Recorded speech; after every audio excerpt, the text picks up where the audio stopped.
स्वागत है आप सभी का। आप देख रहे हैं न्यूज इंडिया और मैं हूं आपके साथ गीतू चौहान। तो आज देश के लिए बड़ा और ऐतिहासिक दिन है। देश में हुए लोकसभा चुनाव के मतदान की काउंटिंग जारी है और इस बार किस पार्टी को कितनी सीटें मिलने जा रही है इसका फैसला कुछ देर में और साफ हो जाएगा। लेकिन अभी तक जो रुझान आए हैं उसमें ये जरूर कहा जा सकता है कि क्या से क्या हो गया देखते ही देखते।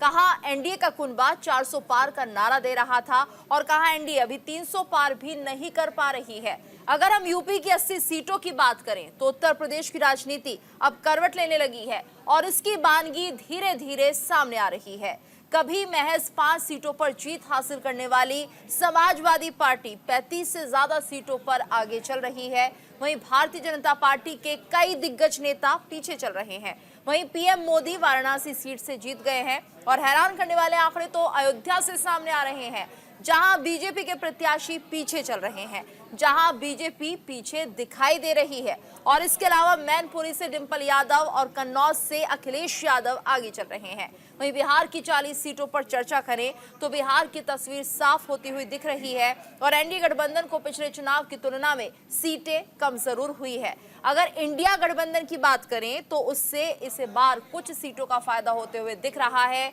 अभी तक मतगणना के अनुसार बिहार की 40 सीटों में से 15 सीटों पर जेडीयू ने बढ़त बना रखी है और ऐसे में नीतीश कुमार की बीजेपी में ज्यादा बढ़त होगी और कहीं ना कहीं उनका कद बढ़ेगा। वहीं चिराग पासवान की पार्टी एलजेपीआर बिहार की 5 सीटों पर लीड करती हुई दिख रही है।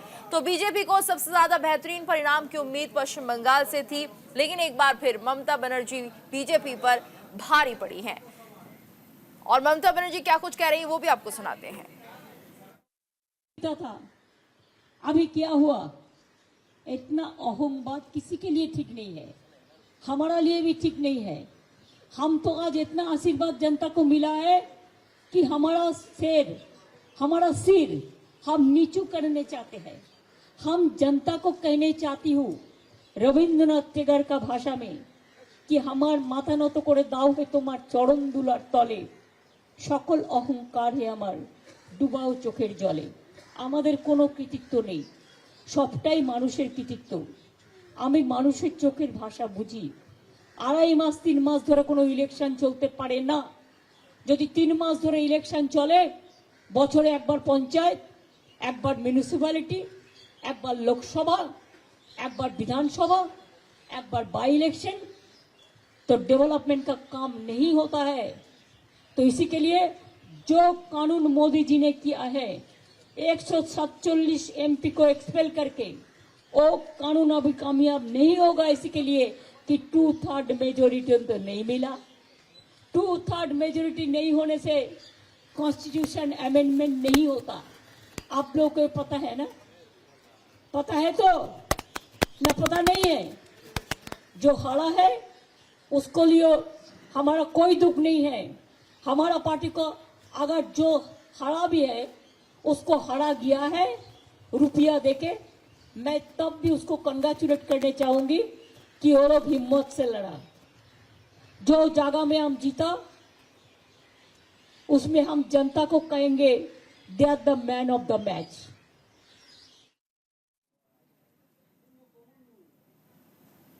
पश्चिम बंगाल की सीएम ममता बनर्जी और साफ तौर पर ये कहते हुए कि अभिमान टूट गया है। और इस वक्त आज चर्चा में हमारे साथ खास मेहमान जुड़ चुके हैं। हमारे साथ रुचिका अग्रवाल बीजेपी की प्रवक्ता हैं, जुड़ी हुई हैं। जयकरण वर्मा महासचिव हैं कांग्रेस के यूपी से, वो हमारे साथ जुड़े हुए हैं। साथ ही डॉक्टर कुमार रामकृष्ण राजनीतिक विश्लेषक हैं, वो जुड़े हुए हैं। रुद्र प्रताप सिंह राजनीतिक विश्लेषक, जगदीश सिंह चौहान प्रवक्ता हैं सपा के और डॉक्टर सुनील कौशिक वरिष्ठ पत्रकार हैं। ये सभी हमारे साथ जुड़े हुए हैं।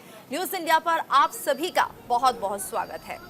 तो जिस तरह से हम देख रहे थे, बड़े बड़े दावे किए जा रहे थे और कहा जा रहा था कि एनडीए 400 पार कर जाएगी, लेकिन देखिए किस तरह से अब एनडीए को 300 पार करने के लिए भी जुगत करनी पड़ रही है। और एक मेहमान और हमारे साथ जुड़ गए हैं, संजय जी हमारे साथ जुड़े हैं, टीएमसी के प्रवक्ता, और रुख उनका भी हम करेंगे। उनका भी बहुत बहुत स्वागत है न्यूज इंडिया पर। लेकिन जिस तरह से आज सवाल बना हुआ है, नतीजे आ गए हैं, जनादेश मिल गया है, लेकिन ये जनादेश किस तरह से मिला है ये सबको दिख रहा है। जो वादे थे एनडीए के 400 पार के, वो कहीं धराशायी हो गए हैं। रुचिका जी, सबसे पहली प्रतिक्रिया आपसे ही लेना चाहेंगे, आखिर क्या हुआ? अब 300 पार करने में भी मुश्किल हो रही है। संजय जी हमारे साथ देखिए वंदे मातरम, मेरे सबको राम राम। जी। जनता का हमें प्यार मिला है, जनता का हमें आशीर्वाद मिला है, और ये पहली बार 1964 के बाद पहली बार ऐसा हुआ है कि कोई सरकार तीसरी बार सरकार बना रही है कोई पार्टी। तो इसलिए हमारे लिए ये बहुत हिस्टोरिक विन है। हमने इतने सालों बाद कोई पार्टी ऐसा नहीं हुआ कि एक बार के बाद दूसरी या तीसरी बार सरकार बना पा रही हो। हम बना रहे हैं और हम इस चीज़ के लिए बहुत खुश हैं। जो भी अगर कहीं कमी पेशी रही है उस पर हम विश्लेषण करेंगे, वो समीक्षा की बात है। और रही बात अगर विपक्ष कुछ कह रहा है तो मुझे नहीं लगता कि विपक्ष को इतना कुछ बोलना चाहिए, क्योंकि हम तो फिर भी एनडीए के साथ, हम बीजेपी सबसे बड़ी पार्टी है। विपक्ष तो है ही कितने से, उनके कितने से आ रहे हैं। छोटे छोटे कई सारे गठबंधनों को मिला के बनाया, तो उन लोगों को इतना खुश होने की ज़रूरत नहीं है। आज भी हम सबसे बड़ी पार्टी हैं और हम ही सरकार बना रहे हैं। ठीक है, हमारे साथ जयकरण जी भी जुड़े हैं। जयकरण जी, आपकी प्रतिक्रिया लेना चाहूंगी, और साथ ही साथ बहुत बेहतरीन प्रदर्शन इंडिया की तरफ से। नहीं, देखिए, इंडिया गठबंधन की जो भी सीटें हैं, जो इस देश की महान जनता ने अपने संविधान के लिए, अपने देश के लिए, अपने लोकतंत्र के हित में मतदान करने का काम किया। हमारे देश की जो बहन बेटियां हैं, जो हमारे देश के किसान मजदूर हैं और जो छोटे मोटे व्यवसायी हैं, जो माननीय मोदी जी के पास साहस से, उनकी सहन साहस से परेशान थे, दबे कुचले थे, और वो इस भाव में जी रहे थे कि ये देश में हम कैसे जीने के लायक रहेंगे, हमारे परिवार कैसे चलेगा। ये उनके लिए एक बड़ा असमंजस की स्थिति थी। कुछ लिहाज से उन्होंने इंडिया गठबंधन के पक्ष में मतदान करने का काम किया है और माननीय मोदी का वो ट्विस्ट तोड़ने का काम किया है, और उनको कहीं उनका जो घमंड था उसको उन्होंने तार-तार करने का काम किया है। इतना तार-तार करने का काम किया है कि जहां वो कई लाख वोटों से जीतने का काम करते थे, आप देखिए वो जो पहाड़ तक पीछे चले, फिर कुछ वोटों से वो जीतने जा रहे हैं। माननीय राजनाथ साहब भी देखिए, जो लाखों लाख से जीतने का काम करते थे, वो आज 40-50 लाख जीतने का काम कर रहे हैं। मैं सिर्फ इतना कहना चाहूंगा कि यह देश हमारा संविधान से चलता है, कानून से चलता है, यहाँ लोकतंत्र है, यहाँ बात साहब और शहर साहब बहुत दिन नहीं चलाई जा सकती है। चाबुक से देश को चलाना माननीय मोदी जी छोड़ दें। इस देश की जनता समझ चुकी है और अपने हक को लड़ने को उतारू। जी बिल्कुल जगदीश जी, और आज का दिन ये आपके लिए कहा जा सकता है, जाहिर सी बात है यूपी में जिस तरह से आपने टेंट लगाने की कोशिश की है और एक बड़ी सफलता इसे कह सकते हैं, जिसके चलते बीजेपी अपने बहुमत के आंकड़े से काफी पीछे रह गई है। क्या स्ट्रैटेजी रही, क्या रणनीति रही?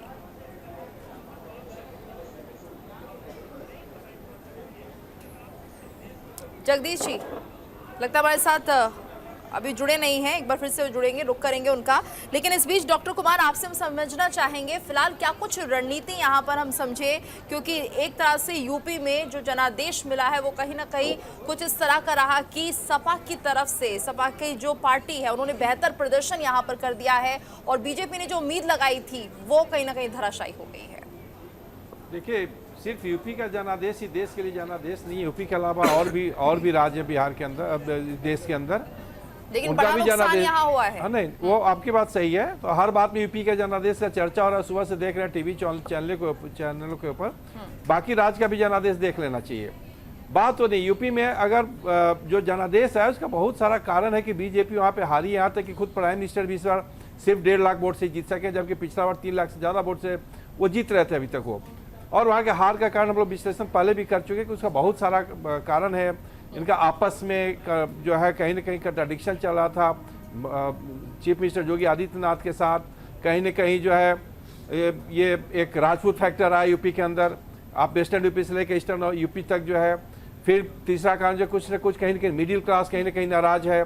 चौथा है कि इनका जो सपोर्टर है जो बीजेपी का, वो वोट डालने के लिए नहीं निकला है इस वक्त यूपी के अंदर। आप देखें कि जो वोटिंग परसेंटेज है compare to last election 2019, voting percentage low है। बीजेपी इसके लिए कुछ किया नहीं।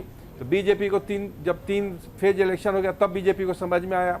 फिर जो है इलेक्शन का दूसरा रूप पकड़ लिया, आरक्षण, मुसलमान, ये वो, तब तक जो है समय निकल चुका था। तो वहां पे बहुत सारा फैक्टर है, सिर्फ यूपी के ऊपर नहीं, बाकी ठीक है स्टेट के ऊपर सुनील जी, आप क्या मानते हैं, क्या कुछ कारण आप देख रहे हैं जो आंकड़ा 300 पार के भी नहीं कर पा रहा है बात, जबकि 400 पार की गई थी, वादे किए गए थे, विश्वास जताया गया था, लेकिन ऐसा कुछ होता हुआ नहीं दिखा। क्या कैंडिडेट्स का सिलेक्शन मेजर प्रॉब्लम या ये बड़ी कह सकते हैं कि डेंट रहा जिस तरह से सिलेक्शन नहीं हो पाया सही उम्मीदवार का? नहीं, देखो कई कारण हैं। एक तो आरएसएस का बहुत ज़्यादा इस इलेक्शन में इन्वॉल्व नहीं हुआ, और आपको याद होगा कि जब पहली लिस्ट जब जारी हो रही थी तो नरेंद्र मोदी जी को सुबह के 3 बजे तक कार्यालय में बैठना पड़ा, और इसलिए बैठना पड़ा कहीं न कहीं भाजपा और आरएसएस के बीच जो सामंजस्य निकालने का प्रयास नरेंद्र मोदी जी कर रहे थे वो उसमें विफल रहे, और पहली लिस्ट में तमाम ऐसे दिग्गज थे जिनका नाम नहीं था। तो एक तो ये कारण है।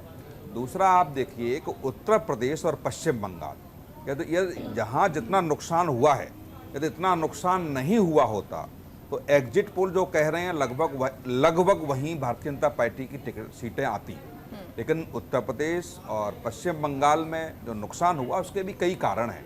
अब जैसे छोटा सा एग्जाम्पल आप देखिए कि उत्तर प्रदेश में सशक्त सरकार होते हुए अभी आप परमानेंट डीजीपी नहीं दे पा रहे हैं, कारबाग डीजीपी आपके पास है। कारबाग डीजीपी क्यों है? चीफ सेक्रेटरी को आपने वहाँ से केंद्र से भेज दिया, चीफ सेक्रेटरी के बीच ब्यूरोक्रेसी के बीच जो सामंजस्य होना चाहिए वो नहीं हो पा रहा है।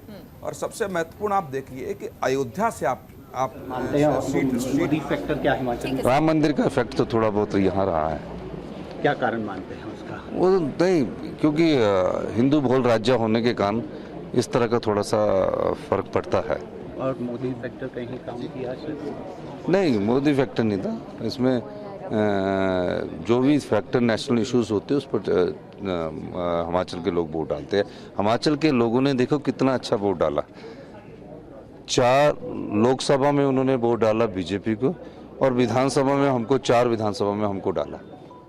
तो ये कितना अच्छा मैंडेट है। देश को एक और 34 से हम 38 हो गए, नहीं तो हमको 35 बोल के कहते थे कि 4 जून को सरकार बदलेगी। तो सरकार तो हमारी बच गई, सरकार तो अब बन गई। अब 3 के जो चुनाव होने वो अब अगले होंगे उसमें भी देखेंगे। जैसा आप कह रहे हैं ऑपरेशन लोटस फेल हुआ है, ऑपरेशन लोटस मैं नहीं, ऑपरेशन लोटस ने मैसेज गया है।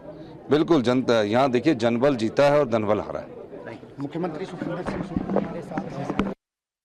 देखिए रिएक्शंस आने शुरू हो गए हैं, खुशी भी है, जनता जिस तरह से मैंडेट दे चुकी है। रुद्र प्रताप जी, आपसे हम समझना चाहेंगे क्या यहाँ पर आपको वजह लग रही है, आखिर बीजेपी की जो रणनीति है वो बहुत ही ज्यादा पुख्ता मानी जा रही थी, कहाँ कमजोरी रह गई?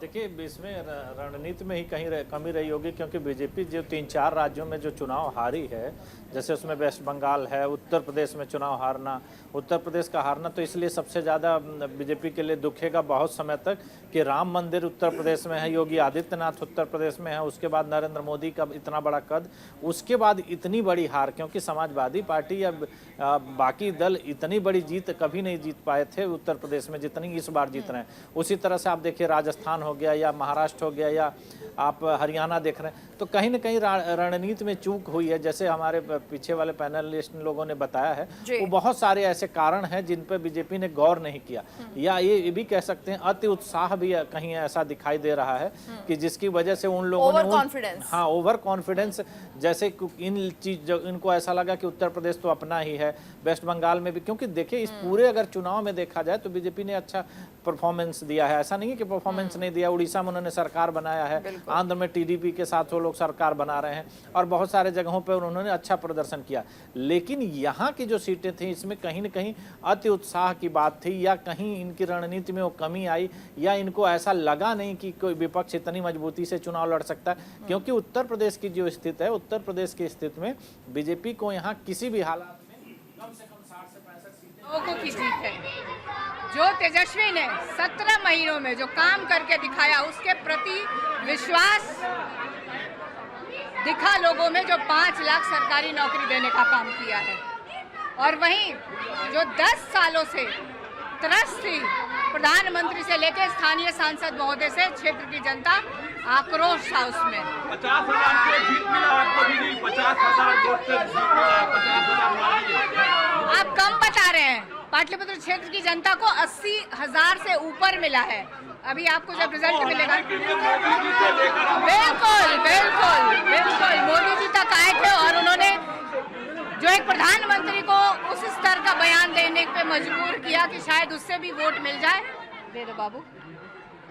इंडिया गठबंधन क्या सरकार बना रहा है केंद्र में कि क्या? बिल्कुल बिल्कुल बिल्कुल बिल्कुल बिल्कुल इंडिया गठबंधन सरकार बनाने जा रही है और हम लोगों ने क्षेत्र की जनता के और देश की जनता को जो वादे किए हैं वो सारे एक एक वादे हम लोग पूरा करने का काम करेंगे। आपके और चाचा है नीतीश कुमार। मैंने कहा मैं ये कह रही हूँ कि इंतजार करिए, धैर्य रखिए, बहुत परतें अभी उठने वाली है।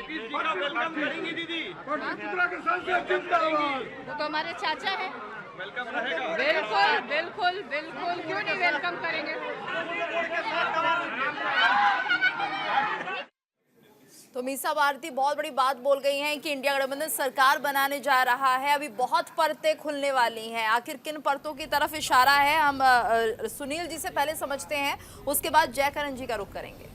देखो, जैसे उन्होंने कहा कि नीतीश जी हमारे चाचा हैं और नीतीश जी के खिलाफ पूरे चुनाव में भी आप तेजस्वी ने कोई बड़ी टिप्पणी नहीं की, और जिस तरीके से राजनीति रही है नीतीश जी की, ये भरोसा करना थोड़ा सा मुश्किल है कि वो किसके साथ खड़े होंगे।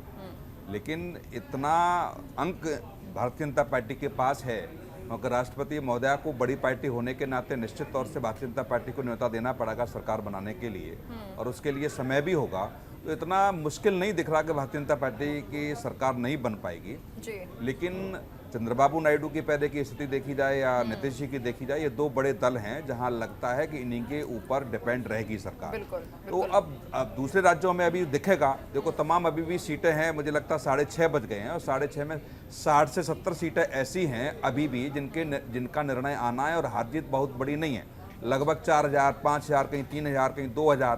तो अभी स्थिति कुछ आंकड़े बदलेंगे, लेकिन इतना आंकड़ा नहीं है कि बहुत ज़्यादा बड़ा फेरबदल उसमें हो सके।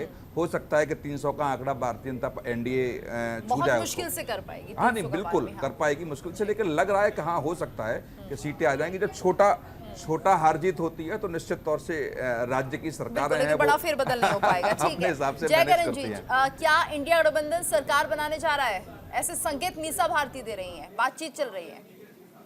आदेश का सम्मान करते हुए समग्र जनता को जो है उसका आशीर्वाद प्राप्त करने, उसका आभार मानने के लिए कुछ देर में जो है यहाँ पर उपस्थित भी होने वाले हैं। जिस तरह से आदरणीय नरेंद्र मोदी जी के 24x7 2047 तक भारत को विकसित राष्ट्र बनाने के संकल्प को स्वीकार करके जनता ने प्रचंड जनादेश दिया है, वह निश्चित तौर पर जो है समग्र देश के गौरव को बढ़ाने वाला है।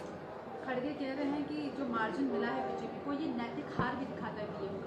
देखिए, जो 138 साल पुरानी धुरानी पार्टी भारतीय जनता पार्टी का, उसको जो है 1/3 के आसपास खड़ी है, वो जो है 100 का आंकड़ा भी नहीं पार कर पा रही है, और सारी एनडीए को मिली कुल सीटों की संख्या से अधिक अकेले भारतीय जनता पार्टी को मोदी जी के नेतृत्व में सीटें मिलती है। फिर भी जो है हार का ऐसा अहंकार प्रकट होना, यही कहता है कि ये अहंकारी जो हैं घमंडिया गठबंधन के लोग अभी भी घमंड में चूर हैं, पराजय पर भी जो है वो प्रसन्न है। बिल्कुल, और कहीं ना कहीं अब जिस तरह से नतीजे सामने आ रहे हैं, ज्यादा फर्क हालांकि नहीं दिखाई देगा, लेकिन रुक करेंगे जयकरण वर्मा जी का। जयकरण जी, क्या इंडिया गठबंधन सरकार बनाने जा रहा है? निश्चित ही जब देश की बात आए और संविधान की बात आए और लोकतंत्र की बात आती है, तो मुझे लगता है कि इनकी रक्षा करने के लिए सरकार बनाना ही पड़ेगा। कैसे बनेगी? देश की देखिए, देश के लिए हर पार्टी अगर जो चाहती है कि देश सुरक्षित रहे, देश में लोकतंत्र जिंदा रहे, तो हमें लगता है कि सहयोग मांगना नहीं पड़ेगा। लोग सहयोग देने के लिए पहले से ही हाथ बढ़ाने का काम कर रहे हैं और करेंगे। अच्छा, किस पर भरोसा लग रहा है? क्या नीतीश कुमार आ सकते हैं वापस? नहीं, जो होगा वो हमसे ज्यादा आप जान सकते हैं। मैं तो अयोध्या का रहने वाला हूँ। एक बात कहना चाहता हूँ कि अयोध्या में इनके जो बड़बोलेपन के कारण आपने अयोध्या की सीट को देखा। इनके जो डर और भय के कारण मैं आपसे बता दूं तो परसों मुझे जनपद में एक प्रेस करके अपने कार्यकर्ताओं, अपने नेता और इंडिया गठबंधन के साथियों का उत्साह वर्धन करना पड़ा कि ऐसा नहीं है जैसा ये दबा रहे हैं। आप लोग मजबूती से एक हाथ में डंडा, एक हाथ में झंडा लेकर के मतदान स्थल पर डटे रहिए। जीत हमारी ही होगी, और उसका कारण है जनता ने वहां भरपूर समर्थन दिया, मतदान भी किया था, लोग डटे रहे। मेरा इतना कहने का इसलिए मैं आपके माध्यम से कहना चाहता हूँ, जो भारतीय जनता पार्टी की वोटिंग भाषा है, जो उनके कृत्य है, वो कहीं न कहीं से देश की जनता की भावनाओं को दरकिनार करते हुए अपनी बात काम करते। संजय जी भी हमारे साथ जुड़े हुए हैं, टीएमसी के नेता हैं। संजय जी, आपसे हम समझना चाहेंगे, क्या जिस तरह से मीसा भारती कह रही थी, परत दल परत घूमने अब खुलती जा रही है और ऐसे में इंडिया गठबंधन सरकार बनाने जा रही है, क्या ऐसा होने जा रहा है, कितनी संभावनाएं? सबसे पहले नमस्कार, चांस मौका देने के लिए। जैसा कि आपने अभी हमारे से सवाल पूछा, मैं पहले तो क्लियर कर दूं कि 10 साल की सत्ता किसकी थी? मोदी सरकार। भाजपा सरकार नहीं थी, एनडीए दल नहीं था, मोदी सरकार थी। एक नाम से चल रहा था, उस नाम को सेवक से चौकीदार, चौकीदार से भगवान बना दिया गया। और भगवान भी नहीं, भगवान भी भक्त हो गए। जगन्नाथ, भगवान जगन्नाथ भी जो है इनके भक्त हो गए, तो आप फिर देवताओं के राजा हो गए थे। तो इस तरीके से जो महामंडित किया गया, ये है इनकी हार, ये घमंड है। और लेकिन अभी भी इनके प्रवक्ता और इनके नेता अभी भी वो घमंड से बाहर नहीं निकल पाए। जैसे कि अभी मैं शायद महाराष्ट्र के जो नेता बोल रहे थे, प्रेम शुक्ला जी, अभी भी एक घमंड से बाहर नहीं निकले। कांग्रेस 52 से 100 के आसपास पहुंच गई, ये 303 से जो है 240 पे आ गए, लेकिन कभी भी जीत नजर आती है। अरे कब सुधरोगे भाई? कब जो है इस घमंड से बाहर आओगे? दूसरों को घमंडिया बोलते हैं। रही बात की सत्ता हम लोग बनाएंगे या एनडीए बनाएगी, ये डिसाइड तो वैसे राष्ट्रपति करेंगी। लेकिन इतना मैं बता दूं, एनडीए में जो है, जो सीटीआई और ईडी के डर से बैठे हुए दल हैं, वो छटपटा तो रहे थे, और वो छटपटाहट बाहर आएगी। कुछ समर्थन किसको करेगी? जहां पे उनको लोकतांत्रिक तरीके से सांस लेने को मिलेगा। ठीक है, ठीक है। रुचिका अग्रवाल जी, हाँ ठीक है, रुचिका जी का भी रिएक्शन ले लेते हैं पहले। सर एक सेकंड रुकिएगा। पार्टी के साथ पहले रही अटल जी के साथ, ठीक है, क्या लगता है कमाल की बात है, कोई चांस है क्या? हाँ रुचिका जी, देखिए कमाल आप की कह रहे हैं बात एनडीए की सरकार बनने जा रही है, इंडिया गठबंधन कह रहा है वो तैयार है। जो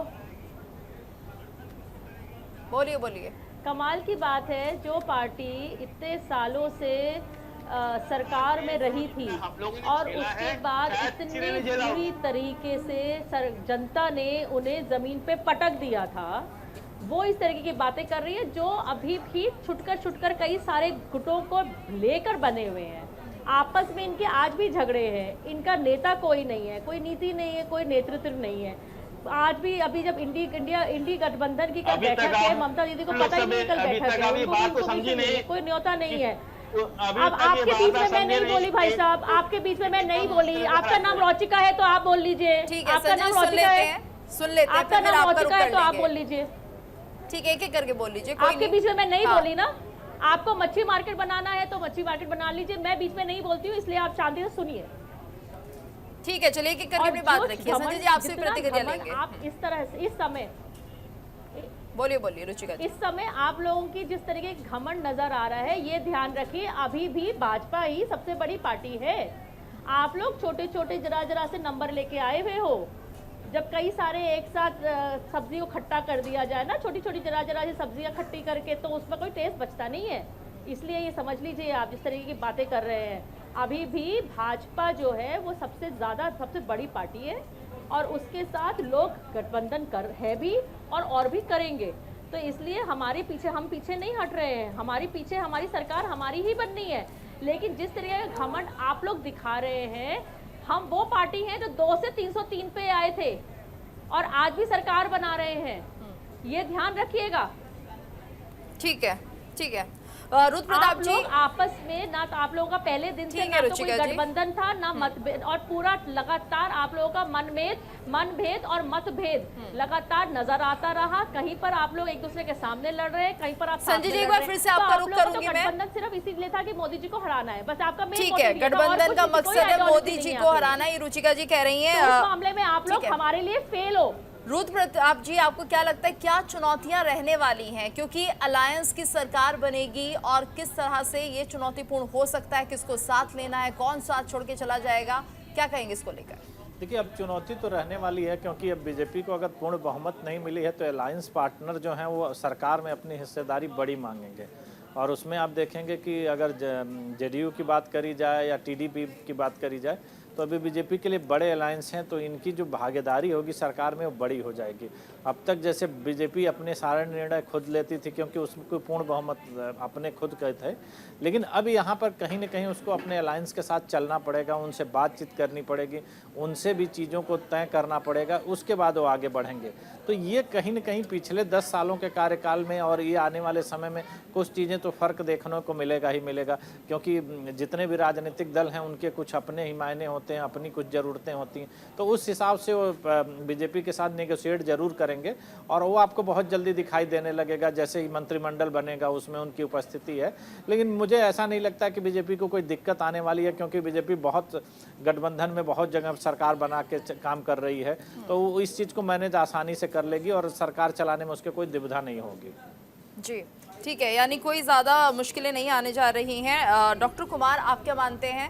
आपका मैं रिएक्शन लूंगी, लेकिन उससे पहले एक बार रुक कर लेती हूँ मैं संजय जी का। संजय जी बताइए, क्या कहना चाह रहे थे आप? दरअसल मैंने अभी क्या बोला, शुरू में मैंने बोला था कि बीजेपी का अहंकार नहीं खत्म हो रहा है। वो कह रहे हैं आपका अहंकार खत्म हो रहा है। सुन लीजिए, नहीं, हम लोग चल क्या रहा है ये? नहीं, हाँ, हम तो छोटे छोटे लोग हैं ना, हम लोग छोटे छोटे लोग हैं। नहीं, आप भी बहुत खुश हैं, आप भी खुश हैं, जाहिर सी बात है, खुशी का दिन है आपके लिए। अरे भाई, आप लोग तो एलिटिस्ट छोटे हैं, छोटे लोग कहाँ आप लोग तो अहंकारी होते हैं, किसी को भी कुछ भी बड़े वाले गाली होते देते हैं, हैं। जो भगवान हो जाते हैं, जो चौकीदार से भगवान बन जाते हैं, अरे वो होते हैं। अब आप बीच में आप बोले संजय चक्रवर्ती आपका नाम है, हम चौकीदार और चाय वाला मान तो रहे हैं अपने आप। चलिए ठीक है, आप शहजादों से कम नहीं मानते। संजय चक्रवर्ती हैं आप, संजय चक्रवर्ती हैं आप, संजय चक्रवर्ती हैं। अच्छा ठीक है, संजय जी अपनी बात रखिए। संजय जी, अरे संजय जी, एक सवाल ये है कि 1 तारीख को आप उस मीटिंग में उपस्थित नहीं होते हैं।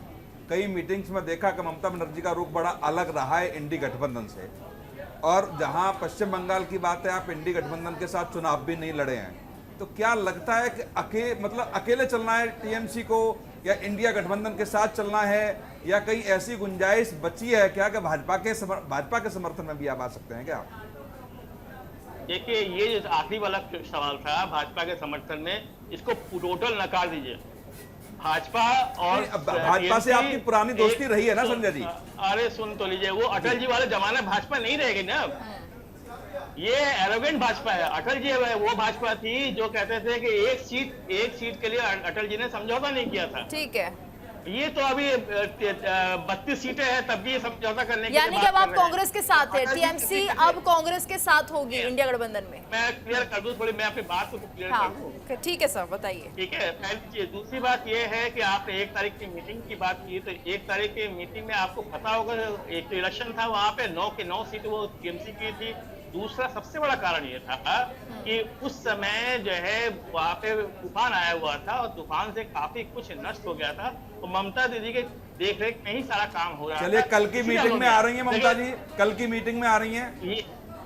अभी ये बात अभी क्लियर नहीं है तो आ रही कि नहीं आ रही। अगर आ रही अब तो इलेक्शन नहीं है ना संजय जी, अब तो एक्सक्यूज कोई नहीं है ना। अब तो आना भी चाहिए, इंडिया गठबंधन का हिस्सा है तो। बिल्कुल। अभी जस्ट उन्होंने जो है प्रेस कॉन्फ्रेंस किया था, तो उन्होंने खुद ही कहा था कि जो है हमारा इंडिया गठबंधन, वो आपने शायद अगर बंगला नहीं समझती तो मैं बता देता हूँ, उन्होंने हमारा इंडिया गठबंधन का इस्तेमाल किया था और इंडिया नाम हम लोगों ने दिया हुआ है, लेकिन कांग्रेस के साथ नहीं है।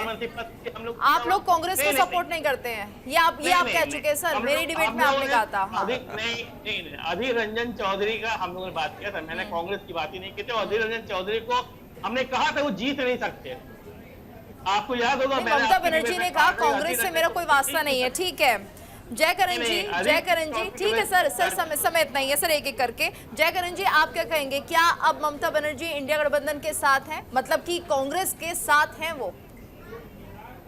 नहीं, मेरा बार बार कहना है, कांग्रेस पार्टी का एक कार्यकर्ता होने के कारण मेरा सभी दलों से निवेदन है, जो देश हित को चाहते हैं, देश के उत्थान की बात चाहते हैं और देश में संविधान लागू रहे चाहते हैं, तो सारे दलों को मिलकर के इंडिया गठबंधन की सरकार बनाना चाहिए। और देश को जिस प्रकार से माननीय मोदी जी ने देश की संस्थाओं को बेच करके बर्बाद करने का काम किया है, हम तो हमारे दो की सरकार बनाने का काम किया, भारतीय जनता पार्टी के कार्यकर्ताओं को बनाने का काम किया। इससे ऊपर उठ करके हम किसानों को उबारने का काम करके, नौजवानों को रोजगार देने का काम करके, बेटियों की सुरक्षा का वचन देने का काम करेंगे।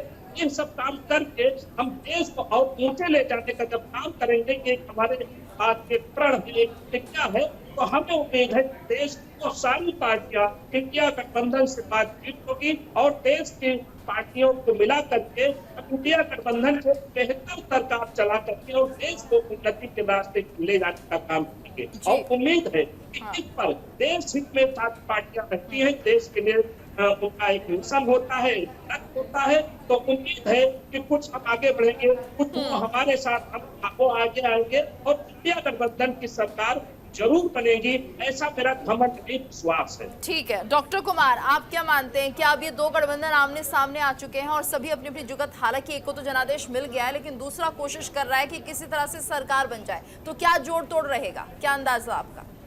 गीतू, आप एक बात समझिए, जो भी व्यक्ति एक बार मेंबर पार्लियामेंट का इलेक्शन लड़ता है, बहुत मुश्किल से पार्लियामेंट का मेंबर इलेक्ट होता है, जीतता है, और जीतने के बाद कोई नहीं चाहेगा कि इतना जल्दी जो है पार्लियामेंट डिजॉल्व भी हो जाए। वो चाहेगा कि 5 साल तक पार्लियामेंट के मेंबर हैं, 5 साल तक पार्लियामेंट चले, पहला चीज।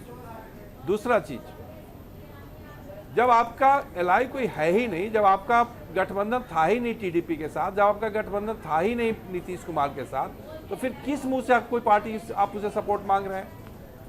इलेक्शन के पहले तो एक दूसरे पे आरोप लगाइए, प्रत्यारोप कीजिए, गाली गलौज कीजिए, तरह तरह का काम कीजिए, और उसके बाद जो है कोई बोलता है कि मेरे चाचा हैं, कोई बोले कि मेरी चाची है, कोई बोले मेरा बेटा है, कोई बोले मेरा बेटी है, सारे चीज खत्म हो जाता है। फिर उसके बाद तो फिर इलेक्शन में आपस में सर फुटबॉल क्यों करते हैं? कहीं पे कांग्रेस लड़ रहा है टीएमसी के साथ, टीएमसी लड़ रहा है लेफ्ट के साथ, फलाना उसके साथ, ढिमका अरे कोई एक तो आइडियोलॉजी को फॉलो कीजिए। सबसे प्रॉब्लम है कि ये लोग कोई आज के देश में पॉलिटिकल पार्टी सबसे आइडियोलॉजी नाम का चीज ही खत्म हो गया है। आप कोई एक स्टैंड लेकर के चलिए, और हमको ये लग रहा है कि या तो नीतीश कुमार अकेले नहीं डिच देंगे बीजेपी को, क्योंकि नीतीश कुमार अगर छोड़ भी देंगे कि उन्होंने समाजवादी विचारधारा का जो समर्थन किया है और जिस तरह का साथ और आशीर्वाद दिया, तो सबसे पहले तो मैं उनको दिल से धन्यवाद देना चाहूंगी। इसी के साथ समाजवादी पार्टी की प्राथमिकता रहेगी कि मैनपुरी का विकास आगे कैसे बढ़े। इंडिया गठबंधन ने बड़ा अच्छा प्रदर्शन किया है, अप्रत्याशित परिणाम आए हैं, कैसे देख रही हैं आप, क्या कहना चाहती हैं? मैं समझती हूँ उत्तर प्रदेश की जनता ने भारतीय जनता पार्टी को एक सबक सिखाने का काम किया है, उनका अहंकार, उनकी तृष्णा को तोड़ने का काम किया है कहीं ना कहीं। और जिस तरह सभी समाज और सभी वर्ग के लोग एक साथ आए और जिस तरह समर्थन दिया, क्योंकि सभी लोग त्रस्त हैं और जो मौजूदा सरकार थी वो ये मानने को तैयार नहीं थी कि जनता परेशान है, कि युवा परेशान है, कि हमारी माताएं बहनें परेशान है, कि किसान परेशान है, कि मजदूर बुनकर सभी लोग परेशान है, और कहीं ना कहीं ये लोगों की जीत है। लगातार ये देखा जा रहा है कि इंडिया गठबंधन अब अपने प्रधानमंत्री पर दबाव करने वाला है।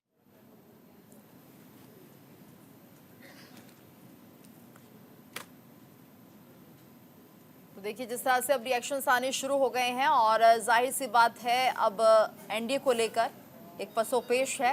हालांकि कहा यह जा रहा है कि एनडीए को पूर्ण बहुमत मिल चुका है और सरकार बनने जा रही है एनडीए की, लेकिन इंडिया गठबंधन भी आगे बढ़ रहा है, रुख कर रहा है। रुद्र प्रताप जी, आप क्या मानते हैं, अब किस तरह से इस जीत को देखा जाए, क्योंकि जोड़ तोड़ की राजनीति जरूर शुरू होगी, हालांकि जो मैंडेट है वो एनडीए के लिए है।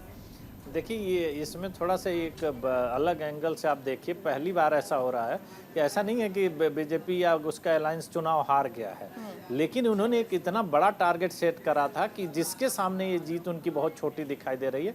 या बीजेपी 2 बार से पूर्ण बहुमत की सरकार बना रही थी, इसलिए ऐसा लग रहा है कि बीजेपी अच्छा, यहाँ पर एक चीज और है, क्या इसे एंटी इनकम्बेंसी फैक्टर माना जाए? नहीं, इसको एंटी इनकम्बेंसी अगर माना जाता तो देश में बहुत सारे ऐसे राज्य हैं जहां बीजेपी ने बहुत अच्छा परफॉर्मेंस दिया है। आपने देखा उड़ीसा में उन्होंने बहुत अच्छा किया है, आंध्र में अच्छा किया है। आप देख रहे हैं कि मध्य प्रदेश पूरी की पूरी जीत गए, दिल्ली हो गया तो आपका। साउथ का फोकस कहीं ऐसा तो नहीं, उत्तर मैं प्रदेश वही में कम बात रह आपको गया कह रहा हूँ हो? कि जो 3-4 राज्य हैं वहाँ या तो अति उत्साह की वजह से या कहीं मैनेजमेंट में कमी रही, बहुत सारे कारण हो सकते हैं, कैंडिडेट के सिलेक्शन में दिक्कत होगी, लेकिन ऐसा नहीं है कि सरकार के खिलाफ कोई नाराजगी ऐसी नहीं दिखाई दे रही है। केवल चुनावी मैनेजमेंट, इसको आप कह सकते हैं कि बीजेपी इन जगहों पे चुनावी मैनेजमेंट करने में सफल नहीं रही, क्योंकि आप देख रहे हैं कि बिहार में भी जहां सबसे ज़्यादा नुकसान की संभावना थी वहां भी बीजेपी अच्छा कर रही है, लेकिन जहां सबसे ज़्यादा उसको उम्मीद थी कि वो बंगाल और उत्तर प्रदेश में अच्छा करेगी, वहां उसको नुकसान हो रहा है। तो ये कहीं ना कहीं आप चुनावी मैनेजमेंट की रणनीति की कमी कह सकते हैं, न कि सरकार के विरोध में कोई ऐसी लहर दिखाई दे रही थी। ठीक है, सुनील जी आप कैसे देखते हैं? नहीं, देखो बिल्कुल ठीक बात है, कहीं ना कहीं तो चुनाव मैनेजमेंट में कमी रही है।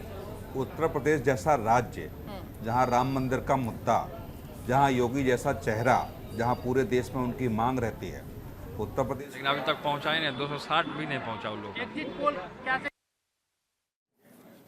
ये रिएक्शंस लगातार आ रहे हैं और हम भी कोशिश कर रहे हैं ज़्यादा से ज़्यादा रिएक्शंस जो आ रहे हैं, और जिस तरह से अब कहीं ना कहीं अब आकलन करना होगा कि जो टारगेट सेट किया गया था उसे क्यों पूरा नहीं कर पाए हैं। लेकिन एक तरह से डॉक्टर कुमार ये भी देखिए, ईवीएम पर हमेशा ठीकरा फोड़ दिया जाता है, लेकिन शायद अब इंडिया गठबंधन के पास ये वाला कारण भी नहीं रहा है कि आखिर ईवीएम में गड़बड़ी थी इसलिए वो जीत नहीं पाए हैं। अब तो कोई सवाल उठाता नहीं दिख रहा है। गीतू, मैं पहले 2 जवाब दूंगा, एक पहले आपके ईवीएम का देते हैं, एक मेरा पिछला सवाल बाकी रह गया तो उसका पूरा करूंगा। ईवीएम के ऊपर बार बार सुप्रीम कोर्ट फैसला दे चुका है, एक बार नहीं 2 बार 3 बार दे चुका है। तो ईवीएम के ऊपर आज कोई उंगली भी नहीं उठा रहा है। आप देख रहे हैं कोई भी पॉलिटिकल पार्टी का नेता आज नहीं बोला कि ईवीएम खराब है, बिल्कुल ठीक है। तो ईवीएम के बारे में डिस्कस करना या उसके ऊपर उंगली उठाना ये जाती होगी। ईवीएम के ऊपर किसी तरीके की चर्चा। चलिए ठीक है, आपको बीच में रोक रही हूँ, एक बार जयकरण जी से रिएक्शन ले लेती हूँ। सर आप बताइए, क्या अब ईवीएम को सही मानते हैं? नहीं, ईवीएम को देखिए, ईवीएम को सही ना कोई मानता तो इस देश में ईवीएम से चुनाव ना होते। हाँ, लेकिन उसमें सुधार करने की जो जरूरत होती है उस पर हर पार्टियां चुनाव आयोग के पास जा करके अपनी बात रखने का काम करते हैं। दुख तब होता है जब चुनाव आयुक्त महोदय कहते हैं कि शंका की मेरे पास कोई दवा नहीं है। एक आयुक्त अगर जो ये कहता है कि तो नतीजे तो सही आए हैं ना, या पार्टियां, देश पार्टियां अगर जो उनके मन में कोई शंका तो वो इसलिए शंका नहीं कर रहे थे क्योंकि उन्हें पता था कि ईवीएम में गड़बड़ नहीं है। सर उन्हें ये पता है ईवीएम में गड़बड़ी नहीं है, वरना तो आज ये देखिए ना बीजेपी को 272 क्यों नहीं मिल रहे हैं, होती तो शायद मिल जाते, इसलिए वो श्योर थे। नहीं देखिए, ईवीएम पर जब कोई कमी दिखती है तो हर पार्टियां चुनाव आयोग जा करके उसकी शिकायत भी करती है, उनको शिकायत सुनना चाहिए। तो तब होता है जब चुनाव आयोग सुनने के बजाय वो सलाहकार बनकर बैठ करके उनको सलाह देने का काम करता है और चुप रहने की बात करता है, तब ये पार्टियों को बुरा लगता है और चुनाव आयोग को ऐसा नहीं करना चाहिए। तो अच्छा अभी बताइए कि अब तो चुनाव आयोग निष्पक्ष है, अब तो कोई हेरा फेरी यहाँ पे गड़बड़ी नहीं दिख रही आपको? नहीं, कैसे नहीं। देखिए, आज भी चुनाव काउंटिंग चल रही है, आज भी पार्टियां गई हुई है जहां भी उनको कमियां मिली हैं तो कमियां की शिकायत वहां की गई है। अगर जो कमी हमारी शिकायत नहीं सुनी जाएगी, समय पर उसका पालन नहीं किया जाएगा तो निश्चित ही चुनाव आयोग पर हम प्रश्न उठाएंगे, ईवीएम पर प्रश्न उठाएंगे। ऐसा नहीं है कि चुनाव आयोग ठीक है कराम है, मैं उनका भी शुक्रिया अदा करता हूं और हर तबके के से ताल्लुक़ रखने वाले अफराद का मैं शुक्रिया अदा करता हूं और मैं हमारी पार्टी के तमाम मेंबर्स का, बूथ प्रेसिडेंट्स का, हमारे पूरे एमएलएस का, म्युनिसिपल कॉरपोरेटर्स का और जिन्होंने उस कड़ी धूप में इस कैंपेन को चलाया, मैं एक एक का शुक्रिया अदा करना चाहूँगा। और हम तमाम की इज्तिमाई मेहनत और की वजह से एक तारीख़ी कामयाबी हमको हैदराबाद के पार्लिमानी हलके से मिली है। तो मैं इंशाअल्लाह कोशिश करूँगा, जस्तजू करूँगा कि जो भरोसा मुझ पर आपने कायम किया है। और इसी के साथ हमारी इस खास पेशकश में इतना ही। सभी मेहमानों का धन्यवाद भी हम यहाँ पर करना चाहेंगे और रुकेंगे एक ब्रेक के लिए। ब्रेक के बाद खबरें लगातार जारी हैं।